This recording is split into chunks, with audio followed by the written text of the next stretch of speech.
பெருமாள்ல பெரியோர்களே,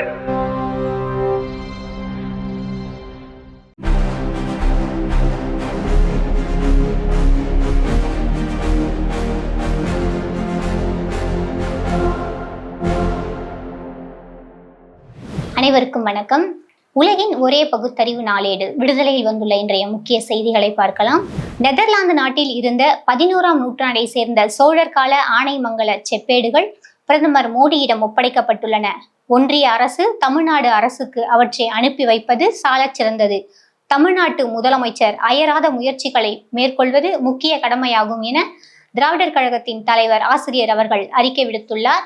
அவரது அறிக்கையில் மேலும், நெதர்லாந்து அரசு வழங்கியுள்ள செப்பேடுகள் நமது நாட்டு மக்களுக்கு, குறிப்பாக தமிழ்நாட்டின் பண்பாட்டு வரலாற்று ஆய்வு கண்ணோட்டத்தில் முக்கியத்துவம் பெற வேண்டிய ஒன்று.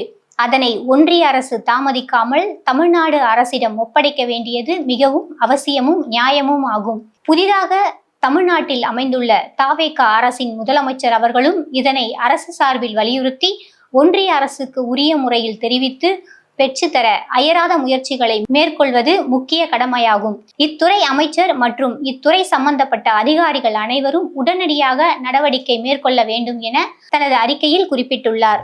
தோல்வி அடையும் நேரத்தில்தான் திமுக எப்போதுமே ஒரு பீனிக்ஸ் பறவையை போன்று கிளர்ந்து எழும்.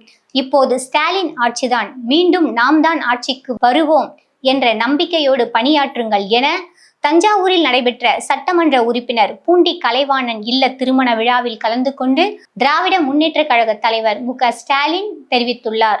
அயோத்தியை அடுத்து மத்திய பிரதேசமும் போஜசாலாவா என்ற தலைப்பில் இன்றைய விடுதலையின் தலையங்கம் இடம்பெற்றுள்ளது.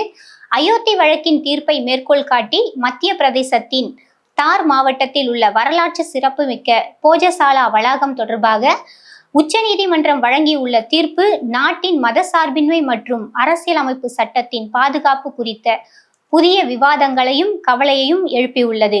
பல ஆண்டுகளாக நிலவி வந்த இஸ்லாமியர்களின் வழிபாட்டு உரிமையை ரத்து செய்து ஒட்டுமொத்த வளாகமும் இந்துக்களுக்கே சொந்தம் என நீதிமன்றம் தீர்ப்பளித்துள்ளது. 2003ஆம் ஆண்டு கொண்டுவரப்பட்ட இரு மதத்தினருக்கான வழிபாட்டு ஏற்பாடு ரத்து செய்யப்பட்டுள்ளது.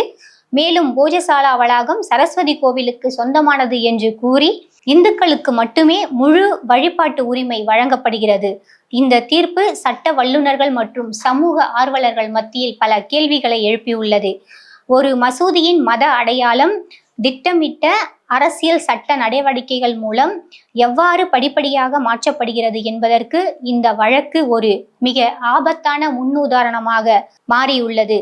சத்தமில்லாமல் நடந்து முடிந்த இந்த சம்பவம் நாட்டின் இன்னும் பல வரலாற்று வழிபாட்டு தலங்களை மீண்டும் ஒரு சட்ட மற்றும் அரசியல் போர்க்களமாக மாற்றுவதற்கு வழிவகுத்து விடுமோ என்ற அச்சத்தை ஏற்படுத்தி உள்ளது.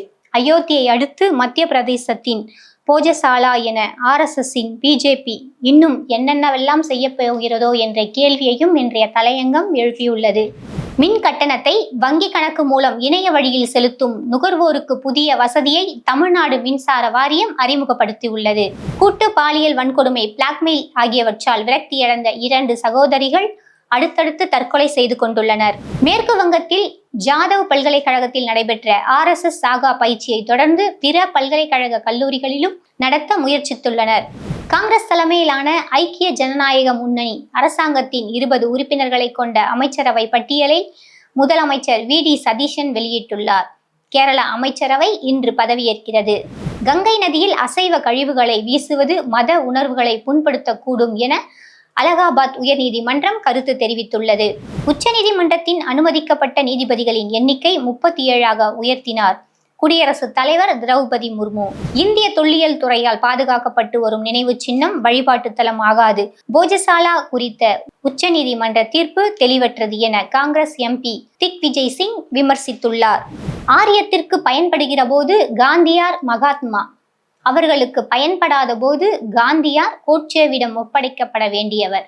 இதுதான் ஆரிய தத்துவம், இதுதான் பார்ப்பனியம், இதுதான் ஆரியம். சென்னையில் நடைபெற்ற மக்கள் திரள் ஆர்ப்பாட்டத்தில் திராவிடர் கழகத்தின் தலைவர் ஆசிரியர் அவர்கள் ஆற்றிய உரை இன்றைய விடுதலையில் இடம்பெற்றுள்ளது. பெட்ரோல் டீசல் விலை உயர்வை தொடர்ந்து வீட்டு உபயோக எரிவாயு விலையும் உயர்கிறது.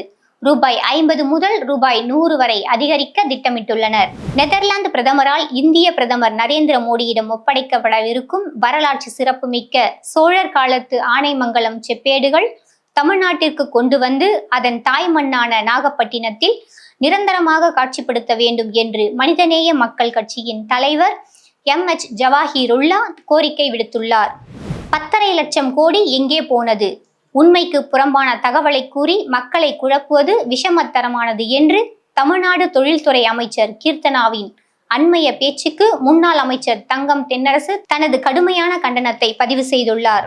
நீட் தேர்வு முறைகேடு மற்றும் மறுதேர்வு அறிவிப்பு காரணமாக வெளிநாடுகளில் மருத்துவம் படிக்க திட்டமிட்டிருந்த இந்திய மாணவர்களின் சேர்க்கை செயல்முறைகள் கடுமையாக பாதிக்கப்பட்டுள்ளதாக கல்வி ஆலோசனை மையங்கள் தெரிவிக்கின்றன.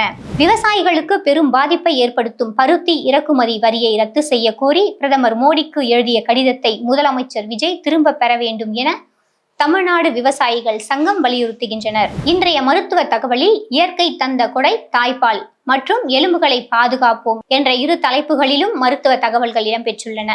நாடாளுமன்ற நிலைக்குழு கூட்டங்கள் தொடர்ந்து ஒத்திவைப்பு. போதிய நாடாளுமன்ற உறுப்பினர்கள் வராததால் இந்த அவலம் ஏற்பட்டுள்ளது. தமிழ்நாட்டிற்கு வரவேண்டிய ரூபாய் 15,000 கோடி மெகா 4 விமான திட்டம் ஆந்திராவிற்கு மாற்றம். ஒன்றிய அரசுக்கு TRP ராஜா கடும் கண்டனம். டெல்லி மற்றும் அதன் சுற்று வட்டார பகுதிகளான NCR மண்டலத்தில் CNG எரிவாயுவின் விலை தொடர்ந்து உயர்ந்து வருவது வாகன ஓட்டிகளிடையே பெரும் கவலையை ஏற்படுத்தியுள்ளது. போக்சோ வழக்கில் ஒன்றிய இணை அமைச்சர் பண்டிட் சஞ்சய் குமாரின் மகன் கைது செய்யப்பட்டுள்ளார். மேலும் இன்றைய விடுதலையில் பல்வேறு முக்கிய தகவல்கள் செய்திகள் இடம்பெற்றுள்ளன. வாசகர்கள் அவற்றை படிக்கவும்.